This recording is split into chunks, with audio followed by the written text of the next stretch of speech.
नमस्कार दोस्तों, आप सभी का स्वागत है आपके अपने YouTube चैनल पे। दोस्तों मेरा नाम है अक्षित भटनागर और दोस्तों जैसे कि आप सभी जानते हैं कि अपनी लास्ट कुछ वीडियोस में मैं ऐसे मेंशन करता आ रहा हूं कि बहुत ही जल्द हम अपने न्यू सेशन को स्टार्ट करने वाले हैं। तो दोस्तों आज वो टाइम आ गया है कि जब हम अपने न्यू सेशन को स्टार्ट करने वाले हैं। इस सेशन के अंदर हम डिफरेंट सब्जेक्ट्स के डिफरेंट टॉपिक्स के बारे में बात करने वाले हैं, डिफरेंट चैप्टर्स के बारे में बात करने वाले हैं। तो आज की वीडियो में हम बात करने वाले हैं आपके क्लास 12th इकोनॉमिक्स के बारे में। 12th इकोनॉमिक्स के बारे में बात करेंगे। ये वीडियो सिर्फ एक आपकी इंट्रोडक्टरी वीडियो है। इस वीडियो के अंदर हम बेसिकली सिर्फ बात करने वाले हैं कि आपके इस सब्जेक्ट के अंदर कितने चैप्टर्स होंगे, कौन कौन से यूनिट्स होंगे, कौन सी यूनिट कितने मार्क्स को कंपाइल करने वाले। ठीक है, सिर्फ एक इंट्रोडक्टरी वीडियो है ताकि हम डिस्कस कर सके हम आज आपके 12th इकोनॉमिक्स में आगे चलते हुए कौन कौन से चैप्टर्स, कौन कौन से टॉपिक के बारे में डिस्कस करने वाले। ठीक है दोस्तों, तो आप सभी बेसिकली जानते होंगे कि 12th इकोनॉमिक्स के अंदर आपकी दो बुक्स इंक्लूडेड होती हैं, दो बुक्स आती हैं। और जो पहली बुक है वो है आपकी part A, introductory macro economics.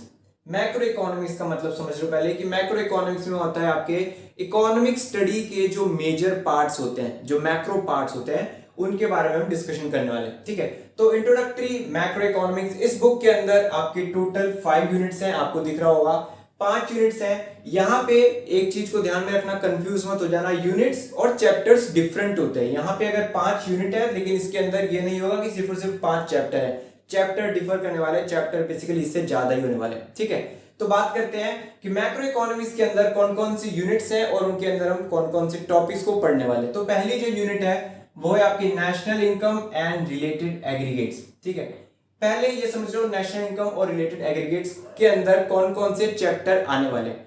इसके अंदर हम बेसिकली बात करने वाले इनकम के बारे में, इनकम के सर्कुलर फ्लो के बारे में। ठीक है, और साथ ही साथ इसके अंदर आ जाएगा कि नेशनल इनकम क्या है, नेशनल इनकम का मीनिंग, उसके डिफरेंट मेथड्स की नेशनल इनकम को हम कैसे कैलकुलेट कर सकते हैं, उसका एग्रीगेट कैसे निकाल सकते हैं, एनडीपी, एनएनपी, उन सभी के बारे में हम बात करने वाले हैं। ठीक है, उसके बाद आपकी आती है यूनिट 2। यूनिट 2 का जो टॉपिक है वो है मनी एंड बैंकिंग। ठीक है, मनी एंड बैंकिंग टॉपिक के अंदर आपके पर्टिकुलरली आप देखोगे 2 चैप्टर आएगा, एक मनी और दूसरा बैंकिंग।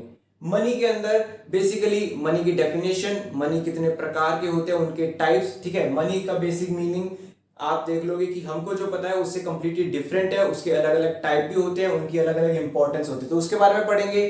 फिर बैंकिंग, बैंकिंग की क्या इंपॉर्टेंस होती है, बैंकिंग किस लिए होने चाहिए, प्राइवेट और आपके गवर्नमेंट बैंक्स, उन सभी के बारे में बात करने वाले हैं कि उनकी क्या इंपॉर्टेंस है, उनकी क्या डिफरेंस है। ठीक है, उसके बाद नेक्स्ट यूनिट है आपकी यूनिट नंबर 3 जो कि आपकी determination of income and employment.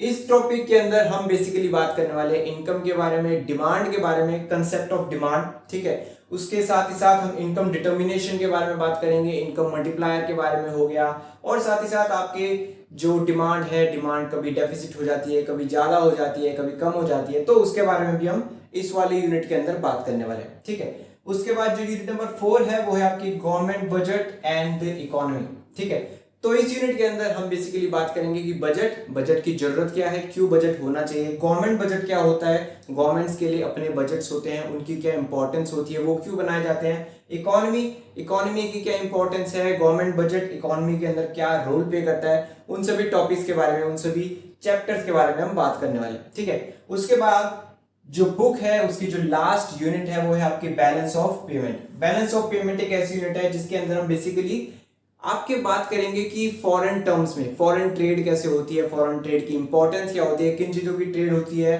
ठीक है, उसी के साथ साथ पेमेंट्स, बैलेंस ऑफ पेमेंट का मतलब है बैलेंस ऑफ पेमेंट, आपके पेमेंट हो गई, बीओपी हो गया, बीओटी हो गया। ठीक है, उन सभी के बारे में बात करेंगे कि कौन सी चीजें बीओपी में आते हैं, कौन सी चीजें बीओटी में आते हैं। अभी ये सभी कॉन्सेप्ट थोड़े बहुत समझ नहीं आ रहे होंगे, थोड़े बहुत डिफिकल्ट लग रहे होंगे, लेकिन जब हम चैप्टर्स के बारे में, टॉपिक्स के बारे में बात करने वाले हैं तो बहुत ही ईजी होने वाले हैं। ठीक है, अब अगर बात करें कि मैक्रो इकोनॉमिक्स कितने मार्क्स को होल्ड करती है, तो ये तो आप सभी जानते हैं कि 80 मार्क्स का पेपर होता है जिसमें से 40 मार्क्स आपके इंट्रोडक्टरी मैक्रो इकोनॉमिक्स या हम कहें मैक्रो इकोनॉमिक्स बुक में से आते हैं।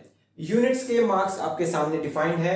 फर्स्ट यूनिट आपके 12 मार्क्स को कंबाइन करती है, सेकेंड यूनिट 6 मार्क्स को, third unit 10 marks, fourth unit 6 marks and fifth unit again 6 marks. ठीक है, तो ये सभी है।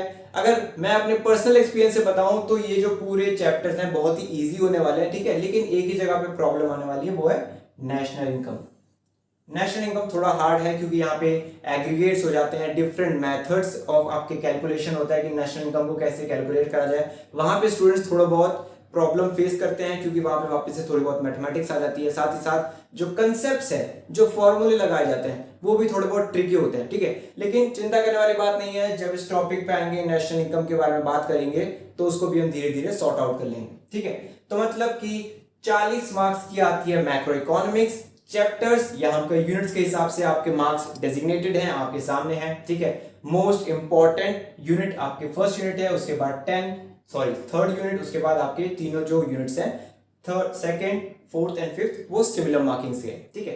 अब जो पहला बुक है वो 40 मार्क्स को कंपाइल करती है, तो हम ये जानते हैं कि दूसरी बुक भी 40 मार्क्स को ही कंपाइल करने वाली है, ठीक है। तो चलिए दोस्तों बात करते हैं इंट्रोडक्टरी मैक्रो इकोनॉमिक्स के साथ ही साथ हमारे पास दूसरी कौन सी बुक होने वाली है। चलिए दोस्तों अब बात करते हैं हमारे सेकंड बुक के बारे में, जो कि है आपके part B, Indian economic development. दोस्तों इंडियन इकोनॉमिक डेवलपमेंट बहुत ही इजी और बहुत ही इंपॉर्टेंट बुक है, ठीक है। आप यहां से, ये एक ऐसी बुक है जहां से आप मेजॉरिटी मार्क्स स्कोर कर सकते हो, ठीक है। यहाँ पे आप पूरा फिक्स कर सकते हो कि 40 में से 40 मार्क्स हमारे फिक्स हो जाएंगे, ठीक है। तो मतलब कि ये जो 40 मार्क्स हैं, इन सभी को आप अपने हाथ में अभी के अभी ले सकते हो, ठीक है। अगर आप वीडियो को ऐसे देखते चलते रहोगे, जब जब हमारी वीडियोस आएंगे उनको कंटिन्यूअसली देखोगे, तो मैं आपको प्रॉमिस कर सकता हूं कि एक भी चैप्टर, एक भी टॉपिक ऐसा नहीं होने वाला है जहां से आपके मार्क्स छूट जाए, ठीक है दोस्तों। तो आइए बात करते हैं कि इस चैप्टर की अंदर कौन कौन से होने वाले हैं, इसके अंदर कौन कौन सी यूनिट्स होंगी, कौन कौन से टॉपिक को हम डिस्कस करने वाले हैं। तो दोस्तों जैसे कि हमने देखा था आपके फर्स्ट बुक के अंदर 5 यूनिट्स थी, यहाँ पे आप देखोगे 3 यूनिट्स मेंशन है, 3 यूनिट्स हैं, ठीक है। सिर्फ और सिर्फ 3 ही यूनिट्स हैं, और जिनको स्कोर करना, जिनको याद करना बहुत ही ज्यादा ईजी है। तो पहले यूनिट के बारे में बात करते हैं, यूनिट 1, जो कि आपका development experience 1947 to 1990 and economic reform since 1991, ठीक है। तो पहले बात कर लेते हैं कि इस यूनिट के अंदर हम कौन कौन सी चीजों को पढ़ने वाले हैं। तो पहली बात, डेवलपमेंट एक्सपीरियंस का मतलब यह है कि हम इंडियन इकोनॉमी के बारे में बात करने वाले हैं। 1947 के टाइम फ्रेम पे इंडियन इकोनॉमी की क्या सिचुएशन थी, उसके बारे में बात करेंगे। उसके बाद 1950 से लेकर आपके 1990 तक इंडियन इकोनॉमी की सिचुएशन क्या हुई, कुछ चेंजेस आए थे, तो उस सिचुएशन को कैसे अच्छा करा गया। और उसके बाद हम बात करने वाले हैं एलपीजी के बारे में, ठीक है। एलपीजी का मतलब यहाँ पे गैस सिलेंडर का नहीं है, एलपीजी का मतलब है आपका लिबरलाइजेशन, प्राइवेटाइजेशन एंड ग्लोबलाइजेशन। इन तीनों टॉपिक्स के बारे में बात करेंगे, जो कि बहुत ही ज्यादा इंपॉर्टेंट है। इनका इम्पैक्ट क्या पड़ा था इंडियन इकोनॉमी के ऊपर, उस सभी चीज के बारे में हम बात करने वाले हैं। उसके बाद सेकेंड यूनिट है आपकी current challenges facing Indian economy. बहुत ही ज्यादा इजी यूनिट है, ठीक है, क्योंकि हम इन सभी चीजों को अभी एक्सपीरियंस कर रहे हैं, देख रहे हैं कि अभी क्या चैलेंजेस हैं इंडियन इकोनॉमी के सामने, ठीक है। तो कुछ टॉपिक्स हैं जैसे पॉवर्टी हो गया, ह्यूमन कैपिटल फॉर्मेशन हो गया, इंफ्रास्ट्रक्चर हो गया, सस्टेनेबल डेवलपमेंट हो गया, ठीक है। इन सभी के बारे में बात करेंगे। आपके एम्प्लॉयमेंट हो गया, अनएम्प्लॉयमेंट हो गया, इन सभी चीजों के बारे में हम बात करने वाले हैं यूनिट नंबर 2 के अंदर। उसके बाद आती है यूनिट नंबर 3, जो कि आपके development experience of India, comparison with neighbours, ठीक है। इस वाली यूनिट के अंदर, इस यूनिट के अंदर एक ही चैप्टर है, यहाँ पे बात करी जाएगी development experience of India. India के अंदर जो डेवलपमेंट्स हुई है अलग अलग सेक्टर्स के अंदर, उसके बारे में बात करेंगे। साथ ही साथ में हम कंपेयर करने वाले हैं विद आवर नेबर्स, ठीक है।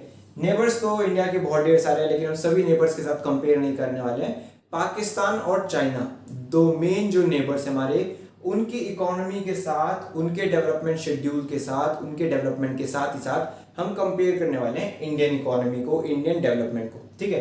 तो बेसिकली 3 ही यूनिट है। अगर मार्क्स डिस्ट्रीब्यूशन के बारे में बात करें, तो जो फर्स्ट यूनिट है वो कंप्राइज करती है 12 मार्क्स, जो सेकंड यूनिट है वो कंप्राइज करती है 22 marks and third unit 6 marks, ठीक है। तो मतलब देख सकते हो यूनिट नंबर 2 कितना हाई स्कोरिंग हो सकता है। ये कंप्लीट जो आपकी बुक है, इसको मैं अभी आपको प्रॉमिस करके दे सकता हूं कि यहाँ पे आपके 40 में से 40 मार्क्स आएंगे, अगर आप कॉन्टिन्यूअली, रेगुलरली और ध्यान लगाकर वीडियो को देखोगे, ठीक है दोस्तों। तो आज की वीडियो में इतना ही। वीडियो अच्छी लगी है तो वीडियो को लाइक करो और अपने सभी दोस्तों के साथ शेयर करो, और उनको बताओ कि हम अभी स्टार्ट करने वाले हैं न्यू सेशन को स्टार्ट करने वाले हैं, डिफरेंट सब्जेक्ट्स के डिफरेंट चैप्टर्स को स्टडी करने वाले हैं। और अगर अभी तक आपने प्रिपरेशन स्टार्ट नहीं करी है तो आप हमारे साथ अपनी प्रिपरेशन को स्टार्ट कर सकते हो, ठीक है दोस्तों। तो इस वीडियो को यहीं पर रैप अप करते हैं, बहुत ही जल्द आएंगे एक नई वीडियो के साथ, और हम स्टार्ट करेंगे अपने बेसिक प्रिपरेशंस के साथ, अपने टॉपिक्स के साथ किसी भी एक इंपॉर्टेंट बुक को लेके हम स्टार्ट कर सकते हैं। ठीक है दोस्तों, तो वीडियो को लाइक और शेयर करना मत भूलना और टिल देन स्टे ट्यून्ड।